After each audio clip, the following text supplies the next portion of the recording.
Muy buenas noches. Pues en primer lugar son muchas personas a quienes quisiera agradecer esto, pero pues tengo muy poco tiempo, entonces me excuso alguna si no se siente aludida con mi agradecimiento. Pero quiero hacer especial énfasis en mis compañeros del semillero, por quienes va este triunfo y es de ellos también, y pido un aplauso para ellos, por favor.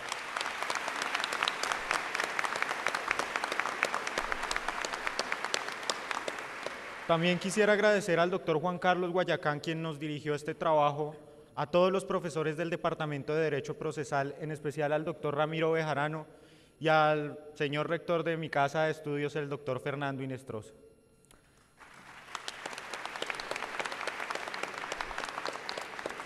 Bien, nuestra ponencia acerca del tema de la judicialización de los derechos sociales, económicos y culturales partió del reconocimiento de una problemática fundamental, y es que ha existido insuficiencia en los medios de exigibilidad judicial de estos derechos, pues si bien la Constitución Nacional consagró 3 generaciones de derechos, solamente previó 2 mecanismos procesales para su efectividad: la acción de tutela en tratándose de derechos fundamentales y la acción popular para los derechos e intereses colectivos, dejando por fuera los derechos sociales, económicos y culturales.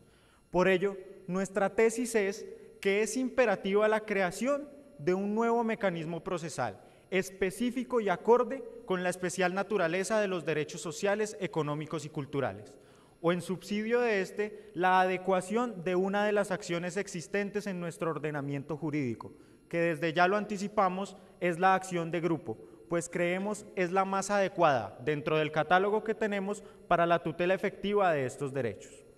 Para fundamentar nuestra tesis dividiremos esta ponencia en 3 partes. En la primera de ellas haremos una aproximación al concepto y estructura de los derechos sociales, económicos y culturales. En segundo lugar, un diagnóstico a las acciones referidas en nuestro ordenamiento jurídico, para, en tercer término, concretar nuestra parte propositiva. En primer lugar, con respecto a la naturaleza jurídica de los derechos sociales, económicos y culturales, debemos hacer una interpretación sistemática de nuestro ordenamiento jurídico, para así encontrarnos que son principios constitucionales de carácter progresivo. Y quiero hacer énfasis en esto, es progresivo, no programático, que por aplicación del artículo 4º de nuestra Carta Política, que indica que es norma de normas, tienen eficacia jurídica y fuerza vinculante directa. Estos derechos además se estructuran en una relación jurídica de carácter triádico, la que tenemos un sujeto activo, titular del derecho, que es de carácter plurisubjetivo, es decir, lo componen varios miembros, pero cada uno de ellos es individualizable en su posición de titular de un derecho subjetivo. Por otro lado, tenemos un sujeto pasivo titular de una obligación correlativa, que por lo general el primer llamado será siempre el Estado, pero en virtud del principio de solidaridad, todos nosotros estamos llamados a contribuir en la concreción de estos derechos. Y en tercer término tenemos un objeto que es de carácter complejo en 2 sentidos, pues de un lado se concretan obligaciones de hacer y de no hacer. Las de hacer tienen un fuerte contenido prestacional. Y por el otro lado es de carácter divisible de acuerdo a la naturaleza plurisubjetiva del sujeto titular del derecho. Teniendo en cuenta esta definición, fueron 3 las acciones que analizamos. La primera de ellas, la acción de tutela, que si bien en principio se declaró solo procedente para la protección de los derechos fundamentales, la Corte Constitucional, a través de la aplicación de diversos criterios, la ha hecho extensiva a los derechos sociales, económicos y culturales. Sin embargo, esta acción fue diseñada y pensada en derechos de carácter individual, por ende, a nuestro juicio, es más los problemas que genera que las soluciones que aporta. Y vamos a reducir los problemas a 3 básicos. El primero de ellos, vulneración al principio de igualdad, en la medida que los derechos sociales, económicos y culturales pertenecen a una plurisubjetividad y la acción de tutela es una acción de carácter individual, por lo cual cada uno de esos sujetos, al acudir a la jurisdicción, se ven en una eventual decisión desfavorable y disímil frente a una pretensión que es idéntica. En segundo término, tenemos que la tutela no permite la aplicación del principio de progresividad, pues para que los derechos sociales, económicos y culturales sean tutelables, se deben encontrar en circunstancias extremas de vulneración y por ende la sentencia se reduce a la provisión de mínimos. Y en tercer término, la tutela es un mecanismo extremadamente congestionante de nuestro sistema judicial. Es un mecanismo ágil, es un mecanismo rápido y por lo mismo es muy atractivo para las personas. Y en tratándose de derechos sociales, económicos y culturales, se necesitarán tantas tutelas cuantos individuos pertenezcan al sujeto activo plurisubjetivo. En segundo lugar, analizamos la acción popular. Y esta nos ofrece una ventaja, y es su legitimación por activa amplia. Sin embargo, el objeto que protege es de carácter indivisible, beneficia a todos en general, pero no se concreta en cabeza de nadie en particular, haciéndola improcedente para los derechos sociales, económicos y culturales. Y en tercer término, analizamos la acción de cumplimiento, que se nos presentaría como una opción viable para la aplicación de normas que desarrollen derechos sociales, económicos y culturales. Sin embargo, la Ley 393 del año 97 la declara improcedente para el cumplimiento de obligaciones que impliquen gastos, haciéndola inocua frente a los derechos sociales, económicos y culturales. Por ello creemos en la acción de grupo, pues de su sola definición encontramos compatibilidad con el objeto de protección de los derechos sociales, económicos y culturales, pues es aquella acción dirigida a que un número plural de personas que han sufrido un daño por una causa común acudan a la jurisdicción a la reparación de su derecho, pero cada una de ellas separable frente al daño y a la correlativa indemnización que se persigue.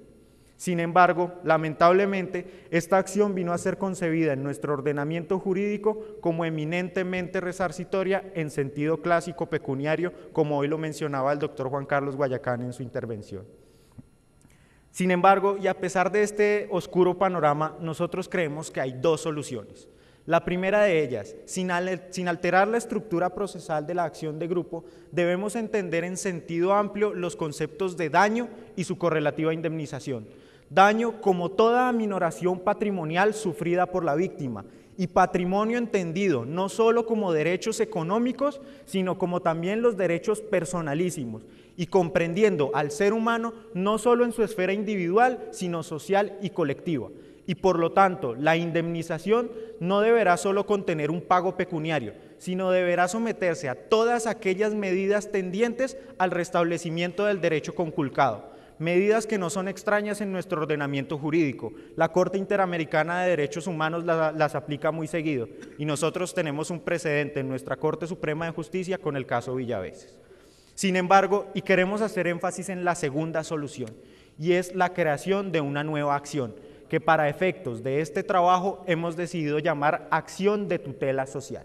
Un mecanismo procesal de este tipo debe ofrecernos una legitimación por activa amplia, en la que cualquier miembro de la mentada plurisubjetividad pueda acudir a la jurisdicción como representante y vocero de los demás, y asimismo, en virtud del principio de solidaridad, organizaciones civiles y públicas dedicadas a la promoción de los derechos humanos puedan incoar esta acción.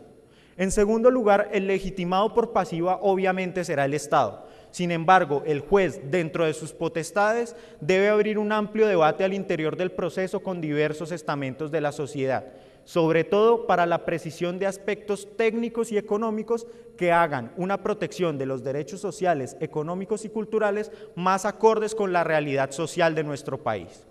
Además, una acción de estas debe contener medidas cautelares innominadas, muy parecido a lo que nos mencionaba hoy el doctor Sanabria en tratándose de procesos de propiedad industrial, por cuanto la especial naturaleza de estos derechos exige que el juez, desde el inicio del proceso, cuente con todas las herramientas para su protección y no esperar a una sentencia favorable. En tercer lugar, el contenido de la sentencia debe ser especial en dos sentidos. Pues de un lado debe contener obligaciones de no hacer y de hacer, incluso si se trata de lineamientos obligatorios frente a la provisión de políticas públicas y de leyes por parte de la administración y el legislador, pues el juez no debe ser temeroso en este ámbito. Y en segundo lugar, debe determinar los criterios de cumplimiento de la sentencia, haciendo especial énfasis en aquellos de identificación del grupo que se ha de hacer acreedor a los beneficios que se presenten en una sentencia favorable, tratando así de evitar las vulneraciones al principio de igualdad y a la economía procesal, pues esta diligencia se haría ante una autoridad administrativa. Finalmente, y quiero dejarles esto como una reflexión, ninguna solución estaría completa si no tenemos un fuerte activismo judicial, pues a pesar de que los jueces no son elegidos por voto popular, su función esencial es garantizar todos los derechos de todos los ciudadanos. Y estamos seguros que en un Estado social de derecho no existe una función más democrática ni fundamental que esta. Muchísimas gracias.